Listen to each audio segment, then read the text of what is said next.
اعتکاف بہت بڑی نیکی ہے اور یہ پچھلی امتوں میں بھی یہ عبادت جاری تھی۔ نبی پاک علیہ السلام نے فرمایا جس کا مضمون ہے جو 10 دن اللہ کی رضا کے لیے اعتکاف کرے اس کو 2 حج اور 2 عمرے کا ثواب عطا کیا جاتا ہے۔ امام حسن بصری رحمۃ اللہ تعالیٰ کا قول ہے کہ جو اعتکاف کرے اسے روزانہ ایک حج کا ثواب عطا کیا سبحان جاتا اللہ، ہے۔ سبحان اب آپ سوچیے کتنی بڑی نیکی ہے۔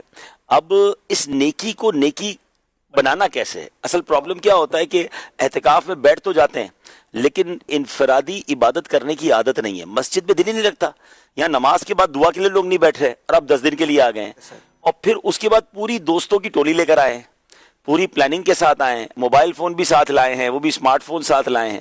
تو اب یہ سب غور کرنا ہوگا کہ ہم آئے کس لیے۔ پہلے یہ سمجھ لیں یہ اللہ کا گھر ہے، اور اعتکاف میں اعتکاف کے لغوی معنی ہی کسی جگہ جم کر بیٹھ جانا ہے۔ دھرنا جس کو کہتے ہیں نا، یہ کمال کا دھرنا ہے کہ اب تو غنی کے در پر بستر جما دیے ہیں، میں نے مغفرت لے کر جانا ہے۔ اور اعتکاف کا بیسک مقصد ہے لیلۃ القدر کو پانا۔ سبحان اللہ، کتنا خوش نصیب ہے وہ معتکف کہ وہ 10 دن اعتکاف میں ہے تو اس کو کوئی نہ کوئی رات جو طاق راتوں میں سے ایک رات لیلۃ القدر ہے وہ ملنی ہے اور اللہ کے گھر میں ملنی ہے۔ تو آپ تو سب سے کٹ کر اب اللہ کے گھر میں بیٹھے ہیں تو کٹے بھی تو صحیح نا، اندر بھی بیٹھ کر سب سے جڑے ہیں، بلکہ سب سے نہیں پاکستان کے باہر بھی جڑے ہیں، انٹرنیٹ سے بھی جڑے ہیں، ملکی اور بیرون ملک کے حالات سے بھی جڑے ہوئے ہیں، تو پھر کیا عبادت ہوگی؟ بلکہ اب تو اعتکاف میں مناظر دیکھنے کو ملتے ہیں کہ اب تو وہ فوڈ پانڈا وغیرہ اور اس طرح کی جو سروسز ہیں تو باہر سے چیزیں منگوا رہے ہیں، دوستوں سے منگوا رہے ہیں، کھانا پینا آ رہا ہے، اچھا آج کیا منگوانا ہے، تو پھر وہ اعتکاف تو بڑا ہی پکنک بنی ہوئی ہے۔ اچھا یہ یہاں بھی ہے اور یہ حرمین طیبین کے اعتکاف میں بھی میں نے مناظر دیکھے۔ تو برائے کرم ایک بات یاد رکھیے، مسجد اللہ کا گھر ہے، اس کے آداب ہیں۔ روایتوں میں آتا ہے کہ جو مسجد میں ہنستا ہے قبر میں اندھیرا لاتا ہے۔ ہم تو قبر روشن کرنے اعتکاف میں جا رہے ہیں، کہیں ایسا نہ ہو سارا سفر بیکار ہو جائے۔ بالکل اسی طرح مسجد میں فضول باتیں کرنا نیکیوں کو اس طرح کھا جاتا ہے جیسے آگ لکڑی کو کھا جاتی ہے۔